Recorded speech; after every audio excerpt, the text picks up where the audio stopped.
This is Johnny Bluestar. Welcome to Threshold, a global media event.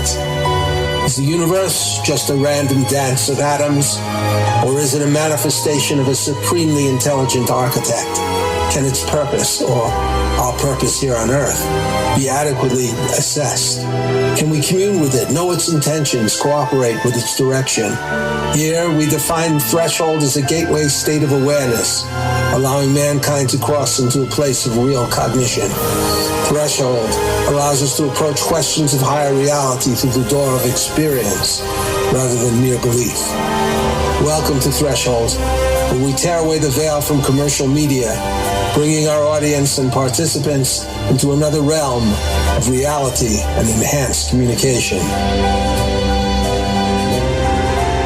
We're back with Sandra LaFlamme, who has created this remarkable sales system called White Hat Sales, based on spiritual and ethical values not normally developed in the way that Sandra has developed them in her platform. Sandra, we have talked a little bit so far about White Hat Sales. What is Black Hat Sales? Like the linguistic programming of what they used to do in movie ads that they believed and used to some level of effectiveness to where they stopped it, and that was suggestive sales to go buy popcorn, or on the internet where something flashes up and says buy now, buy now, buy now. Ooh, that's triggering that mechanism of what am I gonna miss out on? What am I gonna miss out on? What am I gonna miss out on? There's certain trigger points that can be pushed with human beings, and pushed repeatedly, human beings can and will and oftentimes do respond. We know my parents had gas stations and convenience stores growing up. We know what a lot of the big stores know at Walmart. What we put on that end cap is suggestive. Those candy bars, those gums, those things that, ooh, I want that. I may not be able to get one later today. There's certain things that we can say and do and affect that are pushing those trigger points we know that happen with humans at certain price points or certain things that are going to drive their emotions. And you keep pushing it, and you just keep that pushing that emotional, moving that person in that direction. And it may not be in their best interest. We don't want to find ourselves behaving like lab rats. We don't want to be that way. Sometimes it just happens, and we can catch ourselves. But it's out there, and it's going on all over the place. And looking at the total picture of what's going on requires us to also surrounding ourselves with information from professionals that we trust and like, and have a track record of helping enough people that those people are still talking about what a good service it was, but also what a good transaction it was for them. You know, you mentioned the pharmaceutical sales before, which is one of my favorite examples of what often, not always, but often is Black Hat Sales, where you basically kind of play a visual lullaby for somebody while you tell them now something that can help them, can probably kill them, or at least disable them, or at least give them really bad headaches. And that shows you the power, because these commercials is tremendously successful, the power of manipulative and suggestive programming that appeals to people's reflexive narratives, those stories in their mind that say, well, this is a great thing, this is a great story, I love it, and don't reflect on what it's actually saying. In your case, you have developed a system of sales that's both based on science and true spirituality. Could you explain that interesting combination? The science and true spirituality is, I'm not just sitting in a church hearing about it and helping with the children's ministry, and we need to gather and learn and be with each other and give back in that environment. But it also means when you walk out the door, are those the same sort of people are you serving in your community?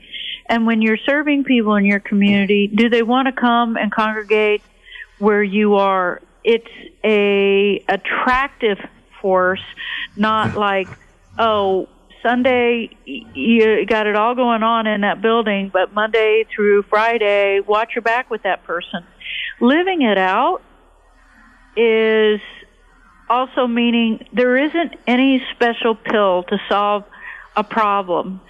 And I grew up seeing Jack LaLanne on the TV, and have a Jack LaLanne juicer. That's an effort, juicing your carrots and things.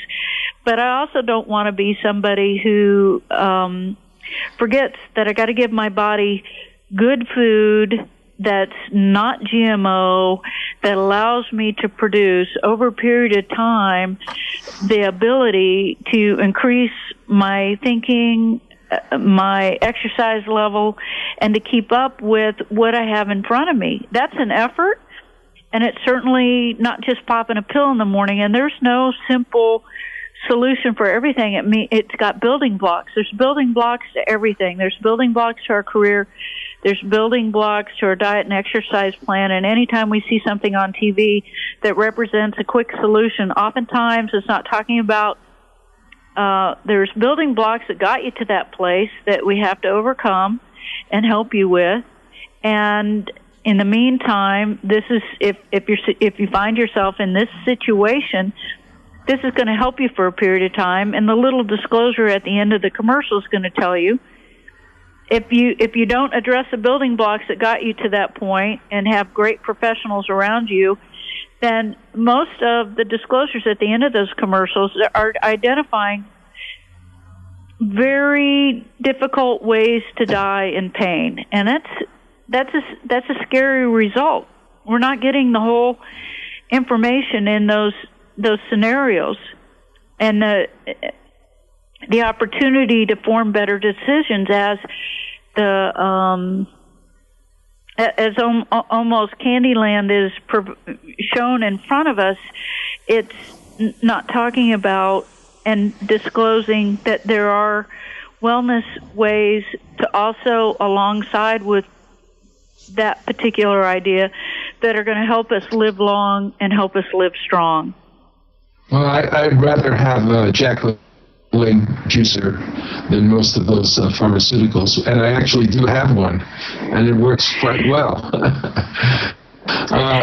One of the things that you mentioned before was neurolinguistic programming, and I have I've read some of these books, and particularly read some of the quotes that you've written about at Sales, and they actually try to not only appeal to your reflexive thinking, but they try to actually classically hypnotize you, because they try to talk in a certain voice, a conversation voice that can lull you into sleep, into a light trance. And in a light trance, as science has pointed out, you are very, very, very suggestive. So does this type of cognitive persuasion and trance induction have a place in your system? Not at all, but it does. You know, if your whole approach is to trance-induce people into working with you, and the moral fiber of that decision is not coming from a good place, ultimately you are doing yourself more harm than good, because your brain does not behave well unless you're operating with love and gratitude and that place where you're serving others so much that you're giving and receiving. If your beginning premise is, I'm going to get something from these people, first of all, you're harming yourself, because your brain's not going to work right. Ultimately, as your brain is not behaving and functioning correctly, it is not allowing the true expression of your DNA, and it does cause disease when your DNA cannot express itself. Stress and fear and manipulation and all of the things that are self-centered will actually start making yourself sick. In this short period of time, you may benefit, and it's not helping those folks long term. Now, if you're coming from a premise where there are times to get my message across, I will have to slow down, maintain eye contact, because folks are really stressing out here, and a very calm voice, And I know as an end result, we're going to get through this. If you are the one who is playing that role in that situation, and it does require that is important. It does help people who are not coming from a good, calm place make better decisions.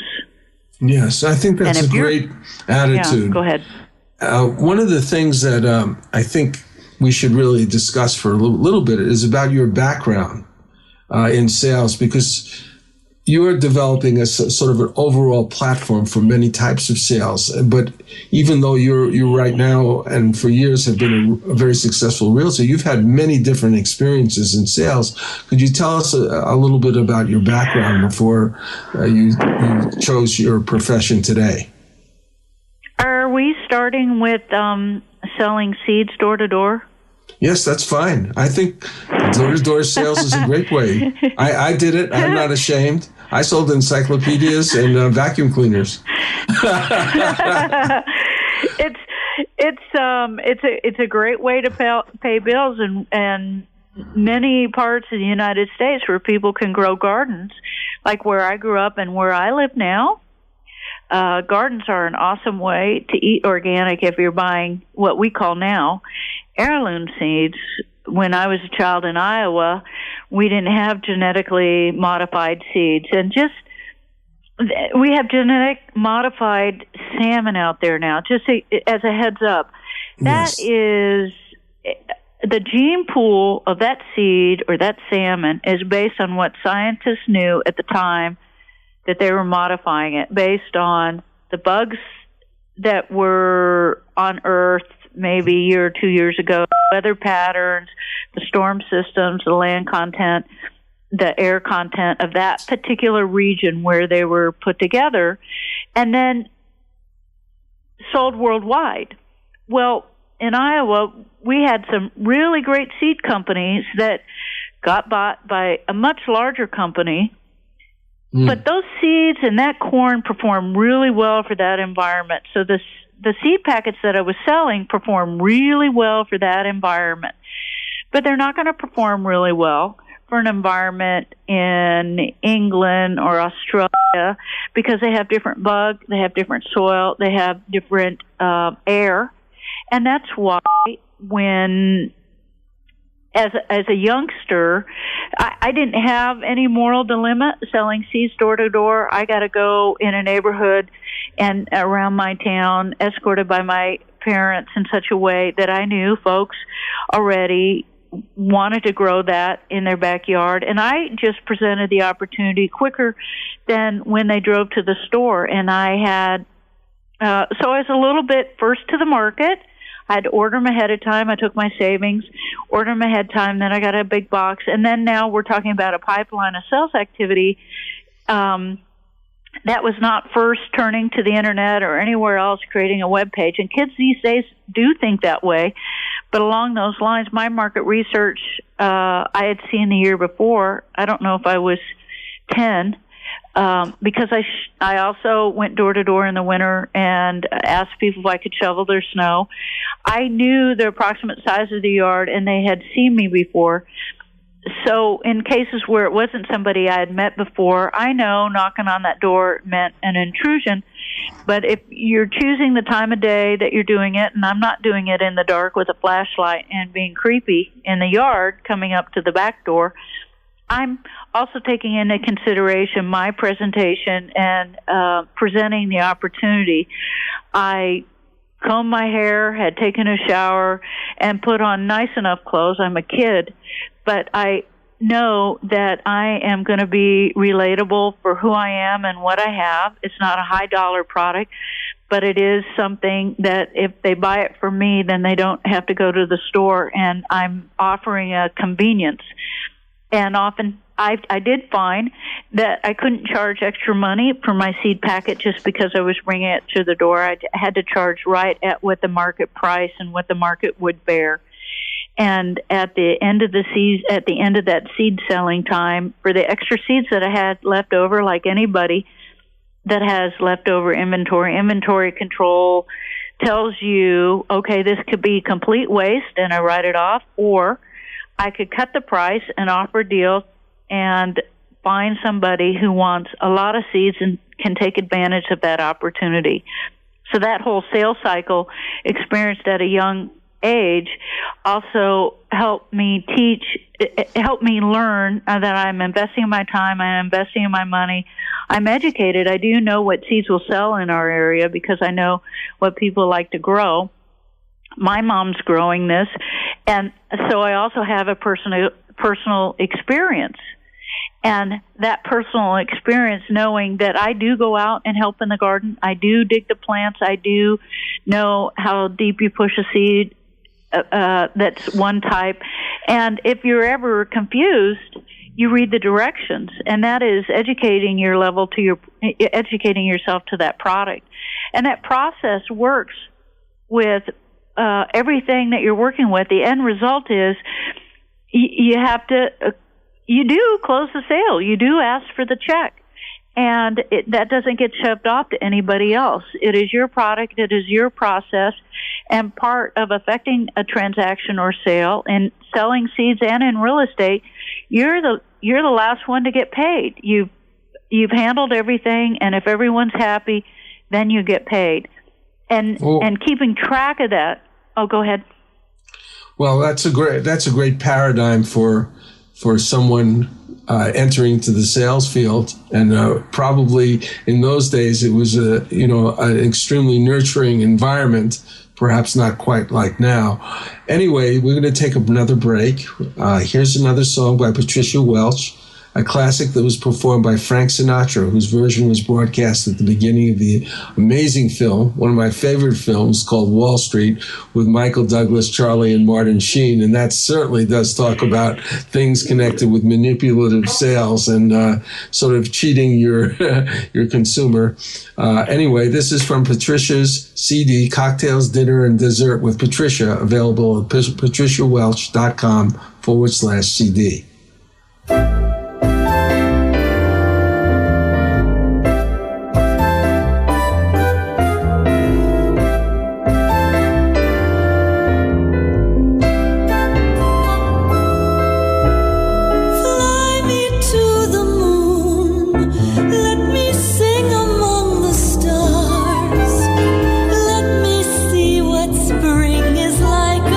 Jupiter and Mars.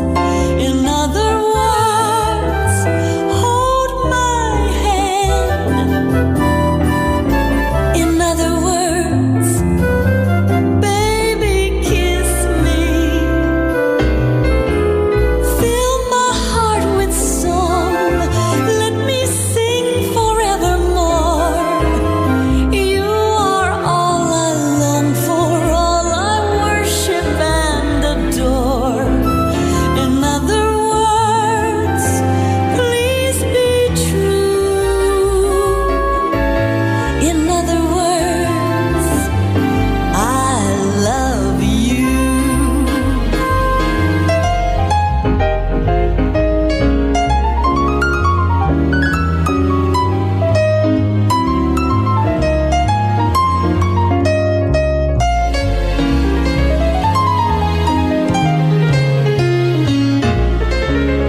It is the 15th century. El Tesoro de Cielo, a Spanish treasure ship, sends a scouting expedition to a strange island. Golden statues surrounding them prove the enormity of their find. Suddenly, hordes of ghoulish creatures with scaly green flesh and skeletal wings descend upon them from the sky. What do you think of this, Rufio? These creatures are fragile, Captain. We can take them with our swords. They seem supernatural. Who knows what powers they possess? Fallen angels, weakened by their treason. My God!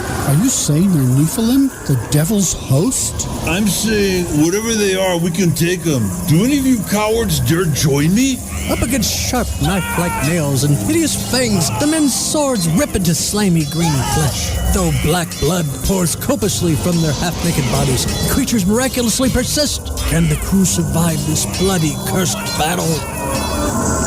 Find out more by Googling The Thrice Born, a new sci-fi supernatural novel by Carlos Lopez Avery and Johnny Bluestar. Google with the words Carlos Johnny Kendall, The Thrice Born. That's Carlos Johnny Kendall, The Thrice Born. This is Johnny Bluestar. I've worked as a lyricist with Patricia Welch for over 5 years, along with Russian composer Edgar Ahrens, a friend and colleague. Her ability as a singer is simply amazing. She brings a unique and dramatic flair to every song she sings. Over the next few months, we shall be releasing a number of these songs, part of an album called Hadley's Castle. Meanwhile, Patricia has been busy creating a super enjoyable collection of classic standards in an exciting 46-song, 3-CD collection. Music for great entertaining introduces Cocktails, Dinner, and Dessert with Patricia Welch. 3 hours of continuous music. 46 of the all-time classic standards, spanning decades of hit songs.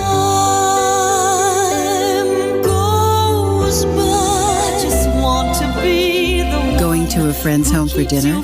Cocktails, Dinner, and Dessert with Patricia also makes the perfect hostess gift. This 3-CD compilation is the perfect background music that sets just the right mood for any dinner party. I'm crazy for feeling so lonely. There was a boy, a very strange, enchanted boy. To purchase this album, just go to patriciawelch.com/CD. That is patriciawelch.com/CD. You won't be disappointed. You know, Sandra, I loved your story about your seed selling days when you first started out.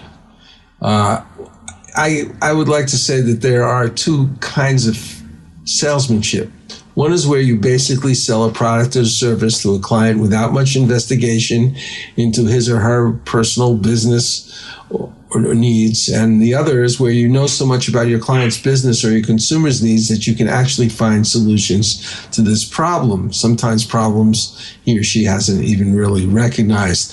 And I'd point out that I think that your form of sales in your seed selling days was more of the second kind.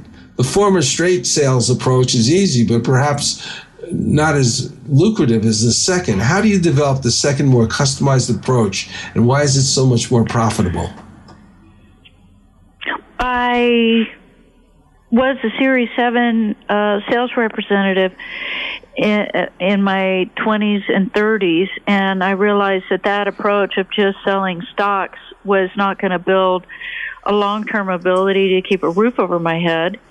And developing a rapport with the folks with whom I served meant getting to know their business, and it meant an overall long-term picture of where they're going and where they're growing. I happen to be married to somebody in that field now, and he's excellent at that. And what I see that's similar in his approach to where my heart was when I was in that occupation was there are fees to everything. There's a cost to everything. If it's something free, you're probably not going to want it. If it's free advice, you're probably not going to want it. And with an overall approach, it also means disclosing what those fees are. There, as an example, there's some great mutual funds out there, but there's fees that those people get paid to manage that mutual fund, and in return for them watching the market for you, those fees come out of your performance.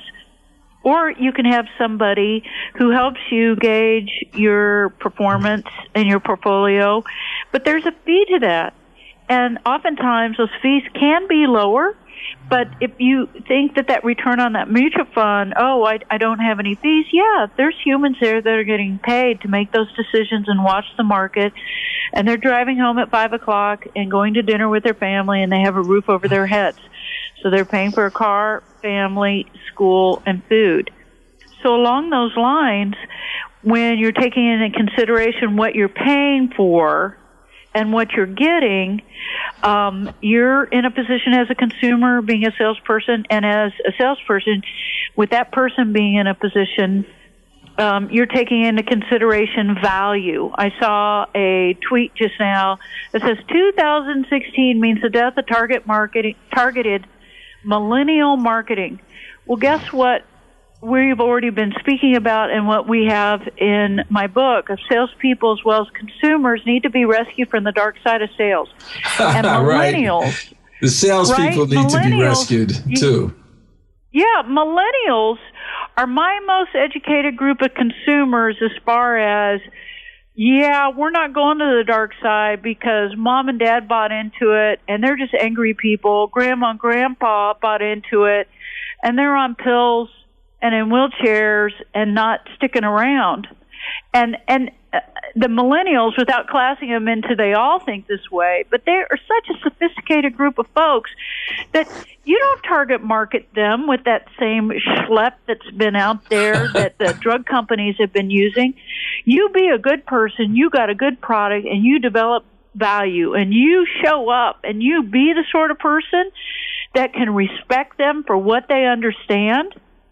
I've got kids that have graduated from Ringling that are in the movie rendering business or the gaming business, and they're being recruited their senior year from top-notch companies around the world and probably making $200,000 a year. And when I talk to some of my clients who are in their 50s and 60s and they want to know what's going on in the marketplace, I look exactly at where the jobs are and what they are.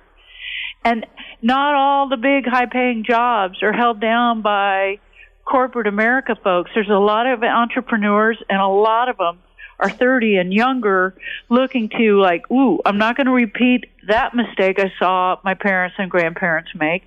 And I come from a perspective where my great-uncle Bruce told me firsthand what it was like to grow up in a household with his father who had lived through the Civil War. Now, my great-uncle Bruce told me that firsthand about his family, a little more than what I had learned from my family, but I have longevity in my family, and I have also a group of people that a great-uncle Bruce was not in the Civil War, but my great-grandfather was, and bloodshed on your own property, and then regrouping and what our country did and come together and affect an age of not only what's going on with industry, but entrepreneurs, and then living through the Great Depression firsthand. My great-uncle Bruce learned from his father, and he was able to teach me a lot about what we can learn from a generation that lives long and lives strong. Some of the things that we're experiencing now is just because we very well may have turned a blind eye or become lulled into the dark side of, well, it's good for me and I'm comfortable, therefore it must be good for everyone else. And target marketing is not going to work with probably the next several groups of consumers, and they're the largest group of humans on earth. We're still having babies. Folks are still growing up, going to school, and wanting to buy a house and have a lifestyle. Or they're making decisions to rent and just ride a scooter and maintain the freedom so that somebody isn't going to dictate their life to them. They're going to stay close to their community, stay close to their family, and hold on to, hey, I'm really educated, I can go anywhere in the world with this, but right now I can work from home with my computer. I think bravo. And it also then equips them to be a gift to their community, a gift to their family, and give back and not feel like they're enslaved by their situation, their employer, or any particular paradigms that are going on. It's a lot of freedom, but with that comes the ability to give back and prosper the people around you and bring them along with you. You know, I think that in some ways, what we have here is a gap between the old school, which was the before television really kicked in, and where we were dumbed down a lot by television, and then we move into the area of the internet, where there's been a very good aspect to it, which is the interactivity between our young people. And I think it has given them a lot of savvy if they use it properly. Anyway, we need to take a break now. It's opened up the whole world. I'm sorry? It's opened up the whole world. It's opened up the whole world, and our community is not just our neighbors here, but in other countries, which I work with, and I know you work with all the time. Anyway, here's a song by Patricia Welch, written by Edgar Ahrens, the composer, with lyrics I've written for a forthcoming album called Hadley's Castle. This song is very interesting. It's called My Heart Is Ready.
Is from West Side Warrior, the memoir of Ray Boylan, a Korean War veteran and crime fighter. He was there fighting in the world's coldest battlefield when the Chinese communists invaded. Desperate squad members ran past our foxhole yelling, "Get the hell out of here, there's too many of them." Again, we saw the Chinese soldiers charging in with opium-induced mindlessness, oblivious of our bullets. Again, we heard the bugles and whistles. Climbing out of our foxhole, Bob dropped 2 hand grenades behind us, and I threw one over my shoulder. Bullets whizzing by our heads, Bob and I became bolts of lightning flashing across the mountainside. Like a hideous film, desperate scenes like this played out on the Tokong Pass for 3 days. Sometimes I played in the scene. Sometimes I could only watch and wonder if it were real, or if I'd be suddenly jolted out of my trance by an RKO usher saying, "Hey, did you kids sneak in here?" To acquire this book, Google westsidewarrior.boylan.kindle. Boylan is spelled Boylan. That's Westside Warrior, Boylan, Kindle. Nowadays, if you are a serious business person, just getting assistance from someone with a license and a bit of experience may not be sufficient. In fact, your realtor actually needs to be knowledgeable enough to be one of your top advisors. Whether you are facilitating a giant merger or selling your company, there's a lot at stake besides your finances. There is the future value of your current investment, financial freedom, integrity, and overall reputation. If you need this kind of assistance, Sandra LaFlamme is a real estate expert with the experience, reputation, and knowledge qualified to assist you in all your key transactions. Sandra LaFlamme, real estate services with integrity and conscience. Contact her today at 888-366-8070. That's Sandra LaFlamme at 888-366-8070. And now we're with Sandra, talking about White Hat Sales. Sandra, now we get into the really interesting part. For me, interesting anyway.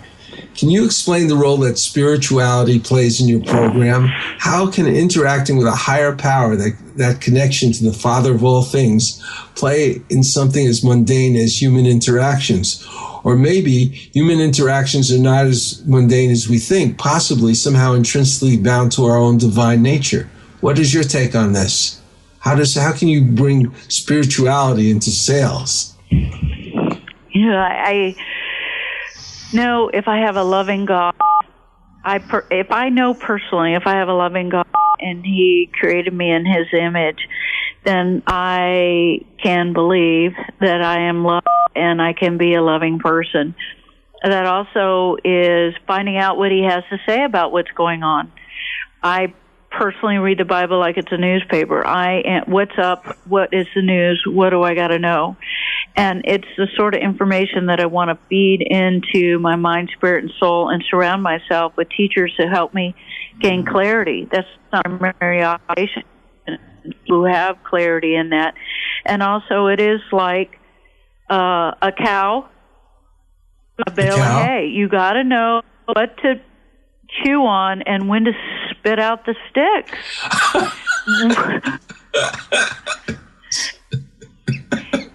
Go ahead. I'm sorry. Yeah, you got to know when to spit out the sticks. And there's a lot of what we're about that is like, come on, people, that's a lot of stick. You do have to nurture and stuff, but we got sticks coming into our eyes, coming into our ears, and coming out of our mouth. We know what's going in your head. It's coming out of your mouth. If you've got good stuff going in and you know who you are and you know what it allows you to have an operating where you are in your life. What was I'm not sure if I discovered and realized I was a separate human being than my sibling or three in and around that age. But I remember sitting there thinking, I am different. Well, that thinking changes when you're a teenager and it's and I love public school for this because you get a whole mix of everything that's going on. I'm functioning because I want to learn and I want to grow and I want to be active, but my world was different than my world now. I look at the southwest coast of Florida as a place of what you can do in America because we have hotel-sized homes being built by people who are in their chosen profession is what they want to do with their money. That's all part of the American dream. Along those lines, part of my American dream is to have a big backyard where my dogs can run my own chickens. But I get to each step of my dream and understanding of as a person. So when I was a teenager, I never thought about feel like this. I just was thinking about getting through the week and acne on my face. So growing up where we are and where we are in hand also means grabbing onto the things that bring life, that love into our life, and also to exemplify gratitude. And that's in work, doing things that allow us to be grateful for what we're doing and grateful for the opportunity to help somebody.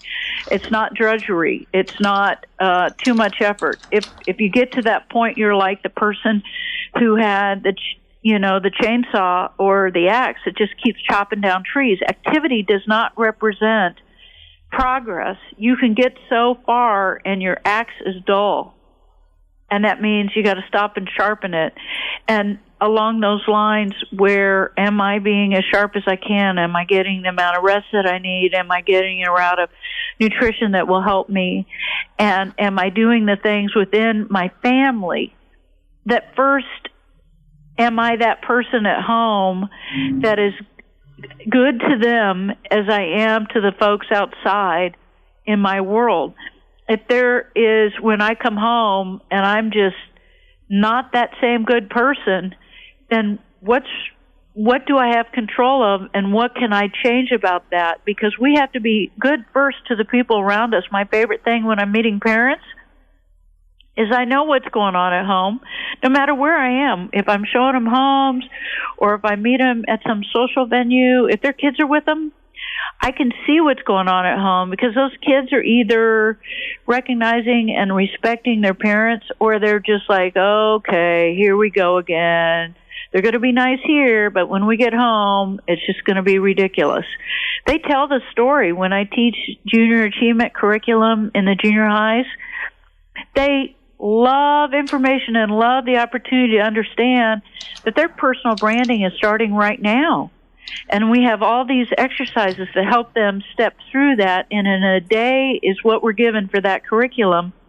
We have helped those kids understand that brands like Apple that didn't exist 50 years ago mean that that group that I'm with at that time very well may be creating a brand that will exist in 20 years, and breathing that opportunity in them also comes a responsibility. How you behave, what you're doing with your life is affecting the people around you, and they remarkably, thanks to Facebook, we all know this now, are going to remember how you were in junior high. And so who you are as a person is really important. It's important what you put in your mind and what you watch. And you can dull yourself down by sitting in front of a TV. Your brain is not active. You're not exchanging information. You're not creating new thoughts. You're not building up muscle. Sometimes it is. For me, it's relaxing to watch sports. But it's not relaxing to see the sort of advertising in between. Oftentimes I just get up and walk away. It's not relaxing for me to see things portrayed on the TV that aren't really portrayed in a healthy family. You can get mesmerized by some of these things, and that's what they're meant to do, but it doesn't help you function. Because when you go out and behave that way, you lose your job, your relationships fall apart, and opportunities are lost. Yes, I think that's really important to maintain this kind of attitude, this kind of spiritual approach to everything that we do, and to be aware of ourselves sufficiently that if we go off track, that we can get back. Right now, we're going to take our final break here before the end of the show, and that we will get back and continue our discussion of this fascinating platform for sales and for communication.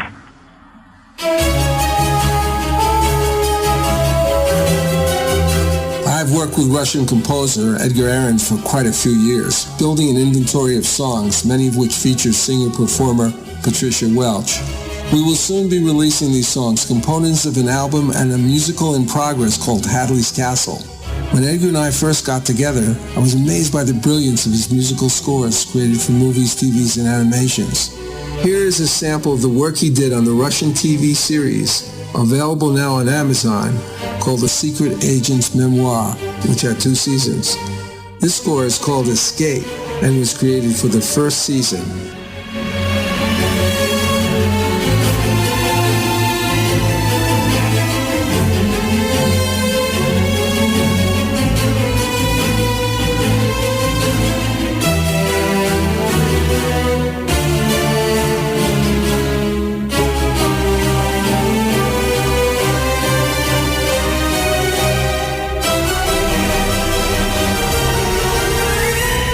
I am very pleased to say that Bridge of Light Productions, a division of New Galaxy Enterprises, is proud to be the contact point for television and film companies seeking information about this amazing composer's work. If you're in the entertainment business and wish to know more, contact me at johnnybluestar@gmail.com. That's johnnybluestar@gmail.com.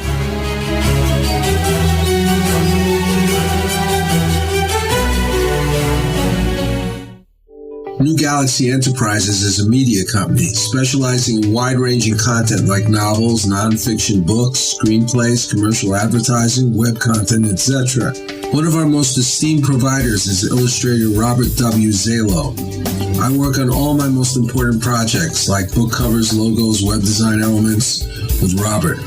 As an illustrator, he worked on the Ignatz-nominated comic book, The Expert's Guide to Killing Things That Go Bump in the Night. His skills encompass advertising, magazine illustrations, gaming, comic books, TV production, and scenic painting. His clients include Comcast, Adelphia, Haven Talent, ForceWorks, High Octane Theater, Star Creative Advertising. If you wish to contact Robert, go to johnnybluestar.com and let me know. That's johnnybluestar.com. For artist, illustrator Robert Zalo, an essential component of all the work we do. Maybe he can help you too. Boots in Manhattan is a coming-of-age novel by Ray Boylan and Johnny Bluestar. It is about a young Tom Boots Raymond who grows up in New York in the 1940s who was a member of a street gang. My friends and I were about to start our own game of stickball when Rabbit Lacey, the head of the Rattlers, came up to us and tried to move in on our game. We were called Dwarves, the youngest members of the stupid gang. Hey, Kevin, I need you to get some gloves and some stuff I left at my place. No, this is our game. Hey, are you my good little dwarf or what? You've been calling me a dwarf since I was 6. We're not your personal slaves, pal. Hey, what is this? A dwarf rebellion? All right, big guy. We ditched the dwarf thing. We make you guys regular rattlers. No, it's too late.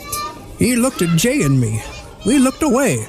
Rabbit was now angry, and he pushed Kevin hard with the palms of his hand. Kevin tried to ram him in the stomach, but he stepped aside, throwing Kevin into the curb where he fell to the ground, bleeding profusely at the knee. Still, he managed to get up. My street. Kevin shouted at Rabbit, pointing at him with an angry index finger. Find out more by Googling Boots in Manhattan, a 1940s coming-of-age novel, part 1 of the novel series The Foot Soldier by Ray Boylan and Johnny Bluestar. Google with the words Boots in Manhattan, Ray Johnny Kindle. That's Boots in Manhattan, Ray Johnny Kindle. Sandra, getting back to the sort of spirituality here and the difference maybe between our perspective in White Hat Sales and other perspectives, why do you believe that the simple following 5-word phrase can be, as your book says, the secret key that the proverbial Aladdin may have used in negotiating with his lamp? That is the phrase, it never hurts to ask. What are the spiritual and human dimensions in regards to asking for something you feel you need, for petitioning the Father of all things? Holy cow. That's even an ironic thing for me to say. But, you know, if you don't ask God and you don't feel like you can hear from God, then you're not asking the person that made the sunrise this morning, the person who knows it all. Why would I not be using my ears more than I use my mouth when I'm asking for information? Now, we have a book out there that tells us what he already said, but if I want to know here and now what's going on, then asking God means I also am going to hear it. And for any folks out there who say, well, how can you say that? Who says you can hear from God and I can't? I'm not saying that. I'm just saying everyone can on earth. Everyone can look up the stars and see and hear and listen. Just ask. And along those lines, as we grow as people, it gives us an opportunity that what role we play in every situation that we're in when we ask. We're asking for more information, or we're asking from a sales perspective, we're asking to ring up the purchase, to close the deal, ask to be hired, ask for the job, ask for a referral, ask for the name of friends and clients who want to do business with us.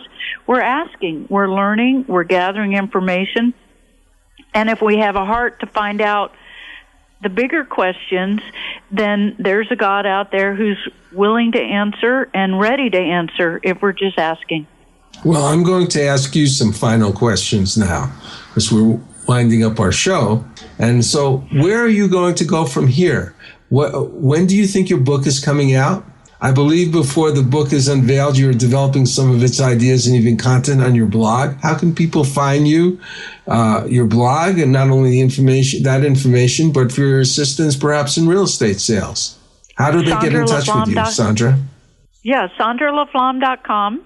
And I am in Sarasota, Florida. So when you go on SandraLaFlamme.com, you can find email, contact telephone number, and my blog, my foundation, which is going to a whole nother level next year with what we're going to do in helping people with post-traumatic stress disorder and the dogs that we're going to match them up with and train. And then you'll also see my recommended links where there is a group of people that I surround myself with that are also top-notch negotiators and sales in their field, and one of them is my brother, Chris Voss, who has a book coming out in December, and my book will probably be coming out in January and February, White Hat Sales. His book and recommended links you'll be able to get at SandraLaFlamme.com. Well, thank you, Sandra, and thank you to Patricia Welch and Edgar Ahrens for their music. And now we go out with Patricia Welch's rendition of this wonderful, upbeat song, Top of the World. And see you next week.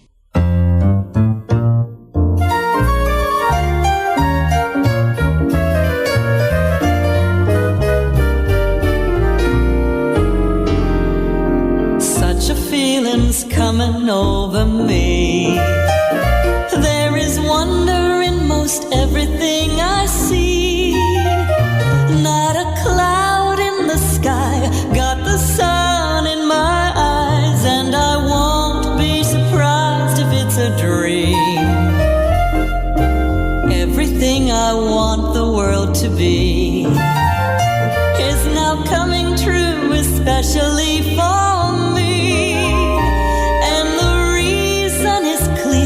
It's because you are here. You're the nearest thing to heaven that I've seen. I'm on the top of the world looking down on creation, and the only explanation I can find is the love that I've found ever since you've been around. Your love's put me at the top of the world. Something in the wind has learned my name, and it's telling me that things are not the same. In the leaves on the trees and the touch of the breeze, there's a pleasing sense of happiness for me. There is only one wish on my mind. When this day is through, I hope that I will find that tomorrow will be just the same for you and me. All I need will be mine if you are here.